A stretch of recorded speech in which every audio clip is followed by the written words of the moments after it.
9ನೇ ಸ್ಪಾಟ್ನಲ್ಲೂ ಸಿಗಲಿಲ್ಲ ಯಾವುದೇ ಅಸ್ಥಿ.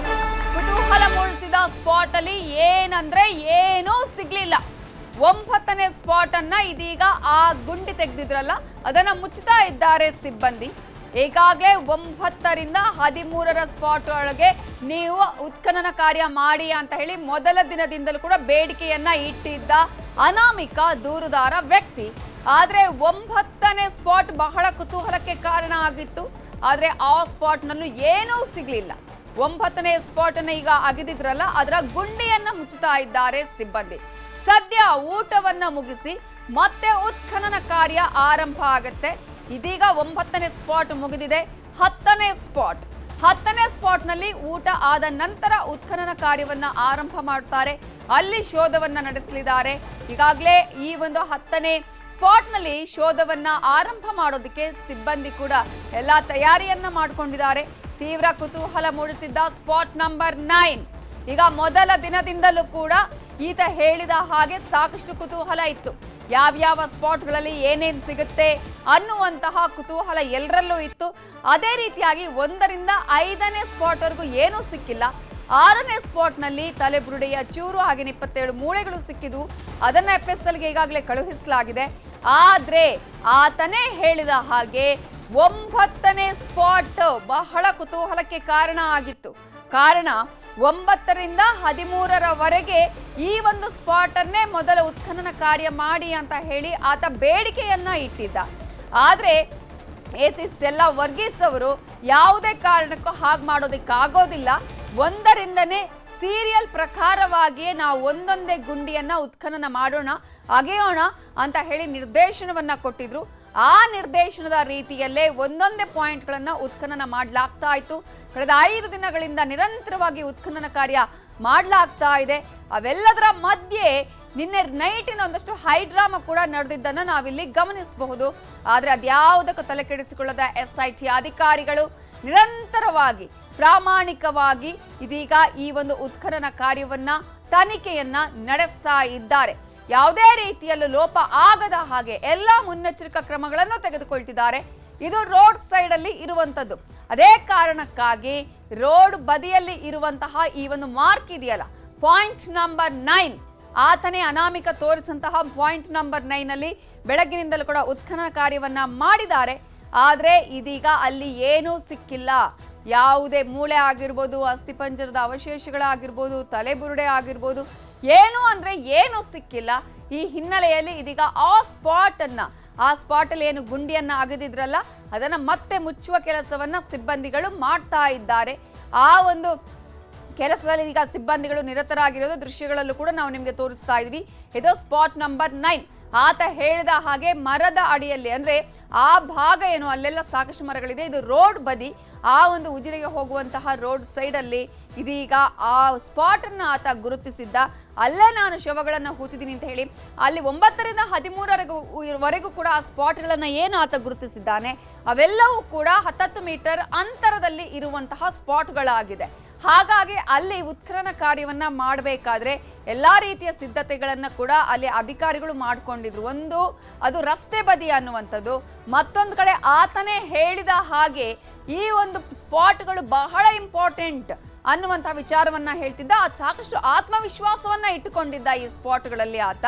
ಆ ಕಾರಣಕ್ಕಾಗಿಯೇ ಅಲ್ಲಿ ಟೆಂಟ್ಗಳನ್ನ ಹಾಕಿ ಯಾವುದೇ ರೀತಿಯಲ್ಲೂ ಮಾಧ್ಯಮಗಳು ಕೂಡ 100 ಮೀಟರ್ವರೆಗೂ ಅಲ್ಲಿ ಮಾಧ್ಯಮಗಳಿಗೆ ನಿರ್ಬಂಧವನ್ನ ವಿಧಿಸಲಾಗಿತ್ತು. ಅಲ್ಲಿ ಯಾರು ಹೋಗಬಾರ್ದು ಅನ್ನುವಂಥದ್ದು ಬಹಳ ಗುಪ್ತವಾಗಿ ಮಾಹಿತಿಯನ್ನ ಇಟ್ಟುಕೊಳ್ಳುವಂತಹ ಪ್ರಯತ್ನವನ್ನ ಕೂಡ ಅಲ್ಲಿ ಮಾಡ್ಕೊಂಡಿದ್ರು. ಆದ್ರೆ ಈಗ ಬಂದಿರುವ ಮಾಹಿತಿಯ ಪ್ರಕಾರ ಸ್ಪಾಟ್ ನಂಬರ್ 9 ಏನು ಕುತೂಹಲಕ್ಕೆ ಕಾರಣ ಆಗಿತ್ತು, ಅತ್ಯಂತ ಆತ್ಮವಿಶ್ವಾಸದ ಸ್ಪಾಟ್ ಆಗಿತ್ತು ಅನಾಮಿಕನಿಗೆ. ಈ ಸ್ಪಾಟ್ ಅಲ್ಲಿ ಯಾವುದೇ ರೀತಿಯಾದಂತಹ ಮೂಳೆಗಳು ಸಿಕ್ಕಿಲ್ಲ, ಯಾವುದೇ ಅಸ್ಥಿಪಂಜರ ಸಿಕ್ಕಿಲ್ಲ. ಅದೇ ಕಾರಣಕ್ಕಾಗಿ ಈಗ ಅಧಿಕಾರಿಗಳು ಆ ಗುಂಡಿಯನ್ನ ಕೂಡ ಮುಚ್ಚಿಸುವ ಕೆಲಸವನ್ನ ಮಾಡ್ತಾ ಇದ್ದಾರೆ. ವಾಟ್ ನೆಕ್ಸ್ಟ್ ಅಂತ ಕೇಳಬಹುದು. ಎಸ್, ಈಗ ಈ ಒಂದು ಗುಂಡಿಯಲ್ಲೂ ಏನೂ ಸಿಕ್ಕಿಲ್ಲ. ಸಿಕ್ಕಿರುವಂತಹ ಗುಂಡಿ ಪಾಯಿಂಟ್ ನಂಬರ್ 6, ಆ ಒಂದು ಗುಂಡಿಯಲ್ಲಿ ಈಗಾಗಲೇ ಅಸ್ಥಿಪಂಜರ ಆಗಿರ್ಬೋದು ಅಥವಾ ಮೂಳೆಗಳ ಆಗಿರ್ಬೋದು, ತಲೆಬುರುಡೆಯ ಚೂರು ಸಿಕ್ಕಿದೆ. ಅದನ್ನ FSLಗೆ ಕಳುಹಿಸಲಾಗಿದೆ. ಹೆಚ್ಚಿನ ಮಾಹಿತಿಗಾಗಿ ಒಂದಷ್ಟು ರೀತಿಯಂತಹ ಕಾರಣ ಆಗಿತ್ತು. ಈ ಸ್ಪಾಟ್ನ ಮೇಲೆ ಎಲ್ಲರಿಗೂ ಕೂಡ ಒಂದು ಕುತೂಹಲ ಇತ್ತು. ಯಾಕಂತ ಹೇಳಿದ್ರೆ ಅನಾಮಿಕ ಹೇಳಿದಂತಹ ಸ್ಪಾಟ್ ನಂಬರ್ ಇದು. ಇಲ್ಲೇ ಹೆಚ್ಚಿನ ಪ್ರಮಾಣದಲ್ಲಿ ನಾನು ಶವಗಳನ್ನು ಹೂತಿದ್ದೆ 9ರಿಂದ 13. ಯಾಕಂತ ಹೇಳಿದ್ರೆ ಅನನ್ಯ ಭಟ್ ತಾಯಿ ಸುಜಾತ ಭಟ್ ಅವರ ವಕೀಲರಿದಾರಲ್ಲ ಮಂಜುನಾಥ್, ಅವರು ಕೂಡ ಈ ವಿಚಾರವನ್ನ ಪತ್ರಿಕಾ ಪ್ರಕಟಣೆಗಳಲ್ಲಿ ತಿಳಿಸಿದ್ರು, ಹೀಗೆ ಸಿಗುತ್ತೆ ಇಲ್ಲಿ ಅಂತ ಹೇಳಿ. ಇದೇ ವಿಚಾರಕ್ಕೆ ಸಂಬಂಧಪಟ್ಟಾಗ ಇನ್ನಷ್ಟು ಡೀಟೇಲ್ಸ್ ಕೊಡೋದಕ್ಕೆ ನಮ್ಮ ರಿಪೋರ್ಟರ್ ಗಂಗಾಧರ್ ಈಗ ಸಂಪರ್ಕದಲ್ಲಿ ಜಾಯ್ನ್ ಆಗಿದ್ದಾರೆ. ಗಂಗಾಧರ್, ಈಗ ನಾವು ಗಮನಿಸ್ತಾ ಇದ್ವಿ, ಬಹಳ ಕುತೂಹಲಕ್ಕೆ ಕಾರಣ ಆಗಿದ್ದಂತಹ, ಎಲ್ಲರಲ್ಲೂ ಕೂಡ ಒಂದು ಕುತೂಹಲಕ್ಕೆ ಎಡೆ ಮಾಡಿಕೊಟ್ಟಂತಹ ಸ್ಪಾಟ್ ಅಂತ ಹೇಳಿದ್ರೆ ಸ್ಪಾಟ್ ನಂಬರ್ 9. ಈ ಪಾಯಿಂಟ್ ಅಲ್ಲಿ ಏನು ಸಿಕ್ಕಿಲ್ವಾ, ಇದೀಗ ಏನಾಗ್ತಿದೆ? ಓಕೆ, ಅವರ ಸಂಪರ್ಕ ಸಾಧ್ಯ ಆಗ್ತಾ ಇಲ್ಲ, ಅವ್ರನ್ನ ಮತ್ತೆ ಸಂಪರ್ಕಿಸುವಂತಹ ಪ್ರಯತ್ನ ಮಾಡೋಣ. ತೀವ್ರ ಕುತೂಹಲ ಕೆರಳಿಸಿತ್ತು, ಎಲ್ಲರಲ್ಲೂ ಕೂಡ ಒಂದು ರೀತಿಯಾದಂತಹ ಕುತೂಹಲಕ್ಕೆ ಕಾರಣ ಆಗಿತ್ತು. ಈ ಒಂದು ಸ್ಪಾಟ್ ಬಹಳ ಕುತೂಹಲಕ್ಕೆ ಕಾರಣ ಆಗಿದ್ದು ಯಾಕೆ ಅಂತ ಹೇಳಿದ್ರೆ 1ರಿಂದ 5ರವರೆಗೂ ಕೂಡ, ಅಥವಾ 1ರಿಂದ 3 ಫಸ್ಟ್ ಮೊದಲ ದಿನ ಒಂದು ಪಾಯಿಂಟ್ ನಂಬರ್ 1ರಲ್ಲಿ ಉತ್ಖನನವನ್ನ ಮಾಡಿತು, ಅಲ್ಲೂ ಏನು ಸಿಗ್ಲಿಲ್ಲ. ಆನಂತರ 2-3 ಸ್ಪಾಟ್ಗಳಲ್ಲಿ ಅಲ್ಲಿ ಆತ ಹೇಳಿದಂತಹ ನಂಬರ್ ಏನು ಮೆನ್ಷನ್ ಮಾಡಿದ್ರಲ್ಲ ಆ ಸ್ಪಾಟ್ಗಳಲ್ಲಿ ಉತ್ಖನನ ಮಾಡಿದಾಗಲೂ ಏನು ಸಿಗ್ಲಿಲ್ಲ. ಆಗ ಇದೇ ಅನಾಮಿಕ ಒಂದ್ ಕಡೆ ಪ್ರಣವ್ ಮಹಾಂತಿ ಅವರ ಸಮ್ಮುಖದಲ್ಲೇ ಈ ರೀತಿಯಾದಂತಹ ಸ್ಪಾಟ್ನ ಉತ್ಖನನ ಆಗ್ಬೇಕು ಅಂತ ಹೇಳ್ದ, ಮತ್ತೊಂದ್ ಕಡೆ 9ರಿಂದ 13ರ ಸ್ಪಾಟ್ಗಳಲ್ಲಿ ಉತ್ಖನನ ಆಗ್ಬೇಕು ಅಂತ ಬೇಡಿಕೆ ಇಟ್ಟಿದ್ದ. ಈಗ ಸ್ಪಾಟ್ ನಂಬರ್ 9 ಇಲ್ಲಿ ಉತ್ಖನನ ಆಗಿದೆ. ಇದರ ಬಗ್ಗೆ ಇನ್ನಷ್ಟು ಡೀಟೇಲ್ಸ್ ಕೊಡೋದಕ್ಕೆ ನಮ್ಮ ರಿಪೋರ್ಟರ್ ಗಂಗಾಧರ್ ಈಗ ಸಂಪರ್ಕದಲ್ಲಿ ಜಾಯ್ನ್ ಆಗಿದ್ದಾರೆ. ಗಂಗಾಧರ್, ಏನಾಗ್ತಾ ಇದೆ ಈಗ? ಆತನೇ ಹೇಳಿದ ಹಾಗೆ, ಆ ಅನಾಮಿಕನ ಆತ್ಮವಿಶ್ವಾಸದ ರೀತಿಯಲ್ಲಿ ಪಾಯಿಂಟ್ ನಂಬರ್ 9 ಇಲ್ಲಿ ಉತ್ಖನನ ಆಗಿದೆ, ಏನಾದ್ರೂ ಸಿಕ್ಕಿದೆಯಾ? ಜೊತೆಗೆ ಈಗ ಮುಂದಿನ ಕಾರ್ಯಗಳು ಏನೇನು? ಲಲಿತಾಜನ್, ಪ್ರಮುಖವಾಗಿ ನಾವು ಅಂದ್ರೆ ಸಾಕಷ್ಟು ಹುಡುಗರ ಹೇಳ್ತಾ ಇರುವಂತದ್ದು ಸ್ಪಷ್ಟವಾಗಿ ಆತ ಹೇಳ್ತಾ ಇತ್ತು. ಹೀಗಾಗಿ 9ರ ರಹಸ್ಯ ಗೊತ್ತಾಗುತ್ತೆ, 9ರ ರಹಸ್ಯ ಏನಿರ್ಬೋದು ಅಂತ ಹೇಳಿ ಸಾಕಷ್ಟು ಕುತೂಹಲ ಇತ್ತು. ಆ ಕುತೂಹಲಕ್ಕೆ ಈಗ ಸದ್ಯ ಕಾರಣವಾಗಿರುತ್ತಂದ್ರೆ ಇಲ್ಲಿ 6 ಅಡಿಗೂ ಹೆಚ್ಚು ಇಲ್ಲಿ ಡಿಗ್ಗಿಂಗ್ ಮಾಡಲಾಗಿತ್ತು. ಆದ್ರೆ ಇಲ್ಲಿ ಸಂದರ್ಭದಲ್ಲಿ ಯಾವುದೇ ರೀತಿಯ ಅವಶೇಷಗಳು ಪತ್ತೆಯಾಗಿಲ್ಲ. ಈಗ ನಿನ್ನೆ 7 ಮತ್ತು 8 ಡಿಗ್ಗಿಂಗ್ ಮಾಡಲಾಗಿತ್ತು, ಅಲ್ಲಿ ಅಗೆಯಲಾಗಿತ್ತು, ಆದ್ರೆ ಯಾವುದೇ ರೀತಿಯಾದಂತಹ ಅವಶೇಷಗಳು ಕೂಡ ಸಿಕ್ಕಿಲ್ಲ, ಯಾವುದೇ ವಸ್ತು ಕೂಡ ಸಿಕ್ಕಿರಲಿಲ್ಲ. ಇವತ್ತು ಅದೇ ರೀತಿಯಾಗಿ 9ರ ಮೇಲೆ ಎಲ್ಲರ ಒಂದು ಕುತೂಹಲ ಇತ್ತು. ಅದೇ ರೀತಿಯಾಗಿ ಇವತ್ತು ಸುಮಾರು 11:30 ನಂತರ ಇಲ್ಲಿ ಬಂದು ಆ ಒಂದು ಸ್ಪಾಟ್ 9ರಲ್ಲಿ ಒಂದು ಉತ್ಖನನ ಕಾರ್ಯವನ್ನ ನಡೆಸಲಾಯಿತು. ಮತ್ತೆ JCB ಆಗಿರ್ಬೋದು ಸಿಬ್ಬಂದಿಗಳ ಮೂಲಕವಾಗಿ ಮಾಡಲಾಯಿತು. ಆದ್ರೆ ಸುಮಾರು 5.5 ಅಡಿಗೆ ಹೆಚ್ಚು ಕೂಡ ಅಲ್ಲಿ ಅಗೆದಂತಹ ಸಂದರ್ಭದಲ್ಲಿ ಯಾವುದೇ ಅವಶೇಷಗಳು ಸಿಕ್ಕಿರಲಿಲ್ಲ. ಆ ಬಳಿಕ AC ಅವರು ಕೂಡ ಸೂಚನೆಯನ್ನ ಕೊಟ್ಟರು, ಇನ್ನಷ್ಟು ಆಳವನ್ನ ತೆಗಿಬೇಕು ಅಂತ ಹೇಳಿ AC ಅವರು ಹೇಳಿದಂತ ಇದರಲ್ಲಿ ಸುತ್ತಲೂ ಕೂಡ ಇನ್ನಷ್ಟು ಅಗಲ ಮತ್ತೆ ಆಳವನ್ನ ತೆಗೆದುಕೊಳ್ಳಲಾಯಿತು.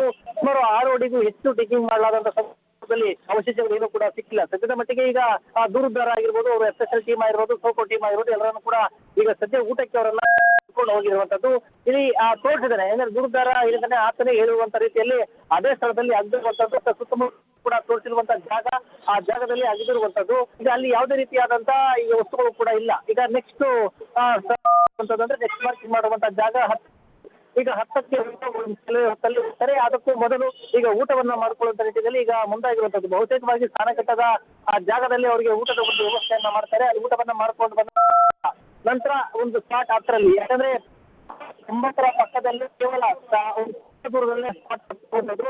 ಈಗ JCB ಮೂಲಕವಾಗಿ ಜಾಗ ಕೊಡ್ತಾರೆ. ಆ ಜಾಗದಲ್ಲಿ ಗಿಡಗಳನ್ನ ಕ್ಲಿಯರ್ ಮಾಡುವ ಕೆಲಸವನ್ನ ಈಗ ಮಾಡ್ತಾ ಇರುವಂತದ್ದು. ಇವತ್ತಿನ ಸಾಕಷ್ಟು ಕುತೂಹಲ ಇದೆ. ಯಾಕಂದ್ರೆ ಹೇಳುವಂತದ್ದು 12, 13, 4 ಜಾಗಗಳಲ್ಲಿ ಸ್ಪಷ್ಟವಾಗಿ ಹೇಳಿದ್ರು. ಆದ್ರೆ ಯಾವುದೇ ಈ ವಿಚಾರಕ್ಕೆ ಸಂಬಂಧಪಟ್ಟಂತೆ ಗಂಭೀರವಾಗಿ ತಿಳ್ಕೊಂಡಂತ ಅಧಿಕಾರಿಗಳು ಅವರು ಹೇಳಿದಂತ ಅವರೇ ತೃಪ್ತಿ ಆಗಬೇಕು. ಅಂದ್ರೆ ದೂರುದಾರ ಆಗಿರ್ಬೋದು, AC ಅವರು ಯಾವ ರೀತಿ ಅವರು ಕ್ಲಾರಿಫೈ ಮಾಡ್ತಾರೆ, ಆಯ್ತು ಇಷ್ಟು ಅಂತಿದ್ದೇವೆ ಇನ್ನೂ ಸಿಕ್ಕಿಲ್ಲ ರೀತಿಯಲ್ಲಿ ಅವ್ರು ಕ್ಲಾರಿಟಿ ಕೊಟ್ಟರೆ ಮಾತ್ರ ಅವರು ಅಲ್ಲಿಂದ ಎಕ್ಸಿಟ್ ಆಗುವಂತದ್ದು.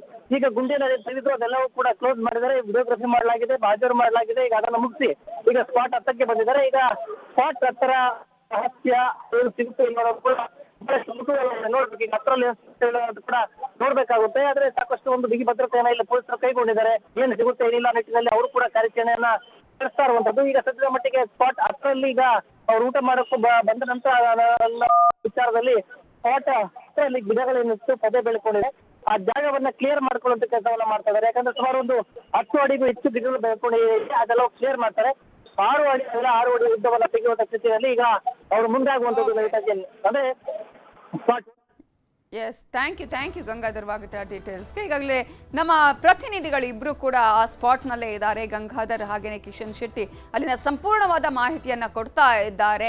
ನಿಷ್ಪಕ್ಷಪಾತವಾದಂತಹ ವರದಿಯನ್ನ ನಿಮ್ಮ ನ್ಯೂಸ್ 18 ಕನ್ನಡ ಬಿತ್ತರಿಸ್ತಾ ಇದೆ. ಈಗಾಗಲೇ ನೀವು ಗಮನಿಸಬಹುದು ಈ ಒಂದು ವಿಚಾರಕ್ಕೆ ಸಂಬಂಧಪಟ್ಟ ಹಾಗೆ ಯಾವ ರೀತಿಯಾಗಿ ಪ್ರತಿಯೊಂದು ಮಾಹಿತಿನ ನ್ಯೂಸ್ 18 ಕನ್ನಡ ಕೊಡ್ತಾ ಇದೆ.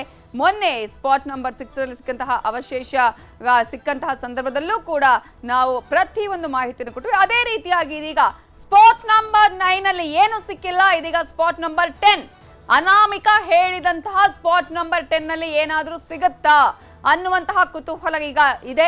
ಕಾರಣ ಈಗಾಗಲೇ ಅನಾಮಿಕಾ ಹೇಳಿದಂತಹ ವಿಚಾರಗಳಿದು.